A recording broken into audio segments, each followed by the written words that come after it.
Hallo ihr Lieben, schön, dass ihr wieder dabei seid. Und für diejenigen, die mich noch nicht kennen, hi, ich bin Leo und auf meinem Kanal Green Power Garden dreht sich alles um das effiziente Gärtnern zur Selbstversorgung und das auch noch in Bio-Qualität. In diesem Video zeige ich euch eine super einfache Methode, wie man sich beim Vorziehen der Tomaten unglaublich viel Arbeit, Nerven und Geld für Pflanzenlampen spart und trotzdem mehr erntet als der Nachbar. Ganz gleich, ob du als blutiger Anfänger gerade frisch in die Welt des Tomatenanbaus eintauchst oder ein erfahrener Gärtner bist, der immer wieder die Hälfte der Tomaten an Kraut- und Braunfäule verliert. Leute, ich glaube, ich habe vielleicht die perfekte Lösung für euch und eure Gartenfreunde gefunden.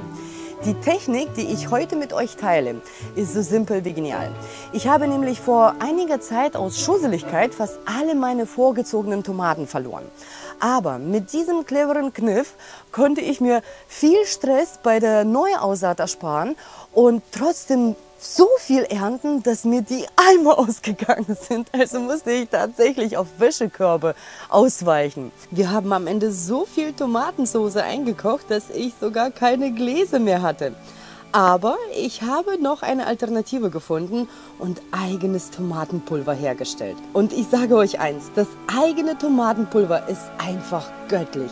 Es war in wenigen Wochen komplett aufgebraucht, weil es jede Speise unwiderstehlich fruchtig gemacht hat. Aber zurück zum Thema, was habe ich damals gemacht? Zuerst habe ich alle regionalen Gartencenter angerufen und gefragt, ob sie vorgezogene Tomaten anbieten. Es gab einige, aber nur einer hatte veredelte Tomaten angeboten. Eine veredelte Tomate besteht im Prinzip aus zwei Teilen. Die Wurzeln gehören meist zu einer Tomatensorte, die resistent gegen viele Krankheiten ist und auch niedrige Temperaturen sehr gut übersteht. Diese Tomatensorte hat in der Regel ein viel größeres Wurzelsystem, aber ihre Früchte sind dann meistens nicht marktfähig, zu klein, nicht lagerfähig oder schmeckt einfach fade. Deswegen wird eine weitere Tomatensorte, die zum Beispiel geschmackvoller ist, an die Wurzeln der anderen veredelt, also ranwachsen lassen. Beide Pflanzenteile werden so übereinander befestigt, dass sie hier am Hauptstiel zusammenwachsen und es entsteht eine neue Pflanze aus zwei Teilen, hier 1 und 2. Veredelte Tomaten sind dadurch wesentlich widerstandsfähiger gegenüber Pflanzenkrankheiten und schlechten Wetterbedingungen als alle anderen nach dem Standard vorgezogenen Pflanzen, egal von welcher Sorte. Ich habe mich für ein paar Fleischtomaten entschieden und einige Cherrytomaten, die waren einfach unglaublich lecker letztes Jahr. Achtet beim Kauf darauf, dass die Veredelungsstelle, also die hier, gut verwachsen ist. Und vor allem der Stängel keine Wurzel nach unten gelassen hat. Bereits bei der Auswahl der Pflanzen unterscheide ich danach, ob sie im Gewächshaus stehen werden oder im Freiland. Fürs Gewächshaus suche ich mir die kleinsten Pflanzen aus, die den dicksten Stängel hier haben. Und fürs Freiland suche ich mir Pflänzchen aus, die sehr stark ausgeprägte Geiztriebe haben hier. Warum, zeige ich gleich. Falls ihr noch andere Pflanzen zu Hause oder sonst noch wo stehen habt, solltet ihr die gekauften Pflanzen erstmal unter Quarantäne stellen. Nicht, dass sie noch Mitbewohner, also irgendwelche Schädlinge oder Pflanzenkrankheiten mitgebracht haben. Gleich ab dem ersten Tag nach dem Kauf gieße ich die Pflanzen regelmäßig mit Phytobacter, um den Pflanzenkrankheiten vorzubeugen, die im Substrat vielleicht noch irgendwo schlummern könnten. Phytobacter enthält auch noch durch Mikroorganismen produzierte pflanzliche Wachstumshormone, die das Wurzelwachstum unserer Pflänzchen super schnell anregen werden. Ich füge noch Liposam hinzu, das ist gleichzeitig ein Schutznetz für Bakterien, die in Phytobacter enthalten sind, damit sie sich schnell an die neue Umgebung gewöhnen können und schnell sich vermehren können. Andererseits dient dieser Schleim auch als Nährstoffspeicher für die Pflänzchen. Und in einem anderen Video habe ich euch schon mal gezeigt und erklärt, wie Liposam funktioniert. Schaut da mal rein, falls es euch interessiert. So, beim nächsten Schritt müssen wir unterscheiden, ob die Pflanzen fürs Gewächshaus gedacht sind oder fürs Freiland. Beim Gewächshaus ist es alles super einfach, weil die werden ja schon ziemlich bald ins Gewächshaus einziehen. Es sind ja nur noch ein paar Tage, die sie auf der Fensterbank ausharren müssten. Die stelle ich einfach so, wie sie sind, an die südliche Fensterbank und das war's. Meine Tomaten übrigens sind bereits im Gewächshaus eingezogen. Bei Tomaten fürs Freiland, die fürs Freiland gedacht sind, ist es ein bisschen anders. Sie müssen ab jetzt noch 2 Monate auf der Fensterbank ausharren. Das Problem ist nämlich, dass die veredelten Tomaten nur für eine kurze Zeit im Sortiment sind, weil sie eigentlich fürs Gewächshaus gedacht sind. Aber mit einem kleinen Kniff ist es kein Problem. Wir werden die Zeit gut nutzen und unseren Pflänzchen ein riesiges Wurzelsystem verpassen, damit sie am Ende der Saison uns mit einer reichlichen Tomatenernte beschenken können.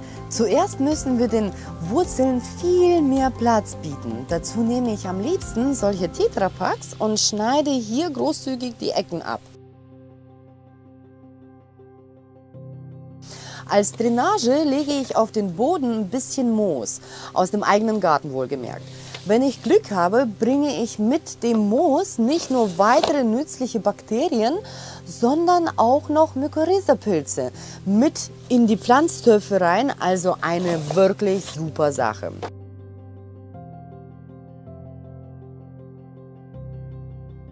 Ich nehme eine nährstoffarme Anzuchterde. Man kann die Anzuchterde kaufen oder selbst anmischen. Ich verlinke übrigens euch das Video, wo ich das Rezept für die selbst angemischte Anzuchterde zeige.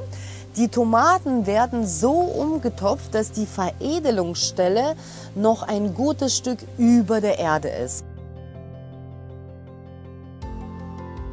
Sonst wird der obere Teil der Pflanze auch Wurzeln nach unten lassen und vielleicht sogar die veredelten Wurzeln dann abstoßen.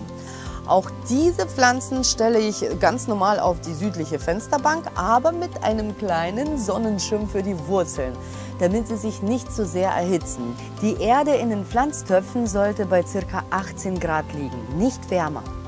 Und jetzt kommt der eigentliche Trick. Bereits in der 2. Woche nach dem Kauf schneide ich mit einem desinfizierten Teppichmesser nur die Spitze ab. Auf die Schnittstelle schmiere ich noch ein bisschen Liposam drauf, weil die Wunde für Pflanzenkrankheiten wie ein offenes Tor ist und Liposam schafft eine Barriere dagegen. Und die Wunde verheilt damit auch viel schneller.